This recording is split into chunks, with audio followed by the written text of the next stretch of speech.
Jonathan Stafford and Wendy Whelan, two respected former dancers, will be the company's first new leaders in a generation. New York City Ballet, which has been going through one of the most tumultuous periods in its history, announced Thursday that it had picked new artistic leaders for the first time in more than 3 decades, turning to a pair of respected former dancers to help right the ship.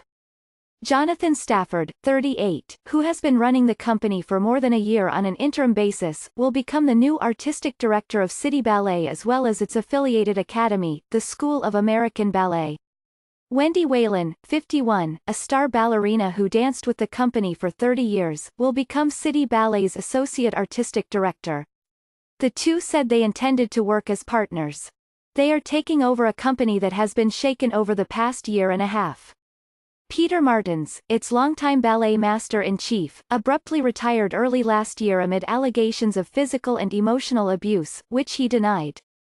Then, with the company being led by an interim team overseen by Mr. Stafford, 3 of its 14 male principal dancers were forced out after being accused of sharing text messages of sexually explicit photos of women.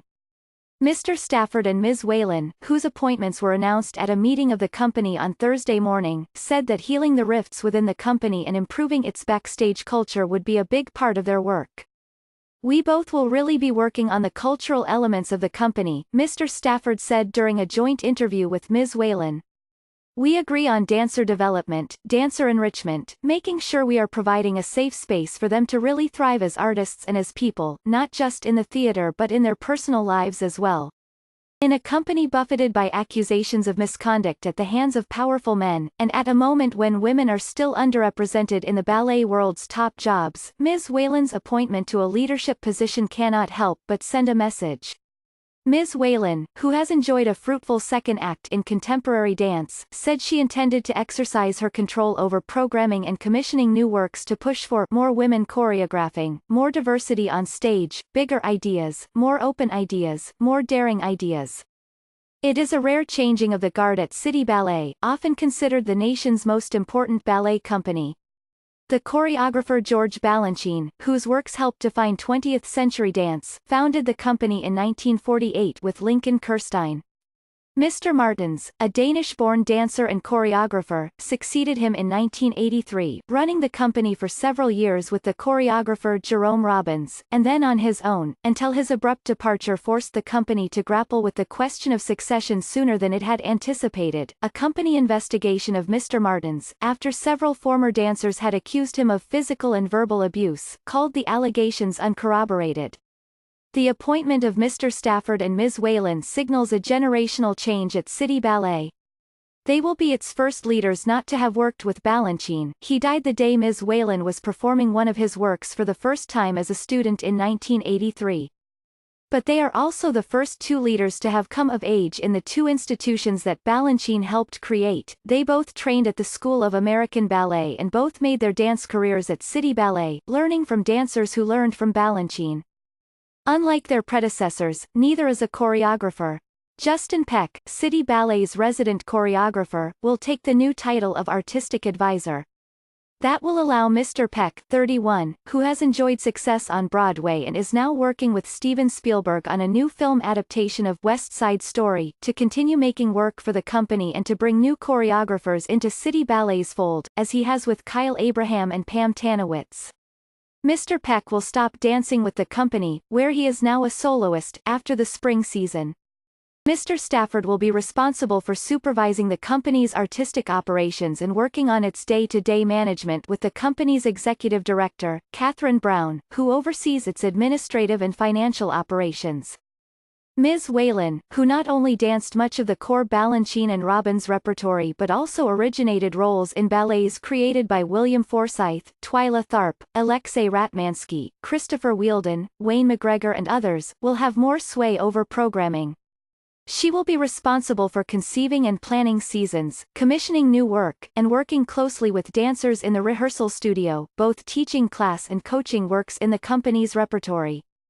Ms. Whelan said that while she has had only limited experience staging and coaching ballets, "I have a lot to say about the ballets that I know, and I have a lot of experience and knowledge and insight to bring." The search to replace Mr. Martins was a long one. A committee made up of members of the boards of the company and the school made a listening tour, speaking with 220 artists, employees and figures in the dance world, before drafting a lengthy job description of what they wanted, and what they did not. After receiving dozens of nominations, some from the dance world figures they spoke with, others from aspirants putting themselves forward for the position, they whittled down the list to 20 candidates to interview. They ultimately decided to split the job in two. "It's too much for one person to really effectively do the job," Mr. Stafford said, noting that he had come to rely on his colleagues on the leadership team during the transition period. "The company has grown so much, the school has grown so much, it's really work that you need two people for." When Mr. Martins and Mr. Robbins initially served as co-equal leaders, things did not always go smoothly. Charles W. Scharf, the chairman of City Ballet's board, said the search committee had decided to put Mr. Stafford in charge because it felt that clear lines of responsibility were important, but that it viewed Mr. Stafford and Ms. Whelan as a team. "The expectation is that they will function as partnership," he said in an interview. Early reaction to the appointments was mostly enthusiastic.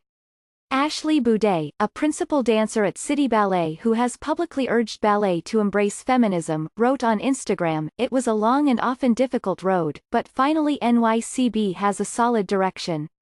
I cannot express how thrilled I am to have such a strong woman, Wendy Whelan, as part of the new era." But some questioned why Ms. Whelan should report to Mr. Stafford.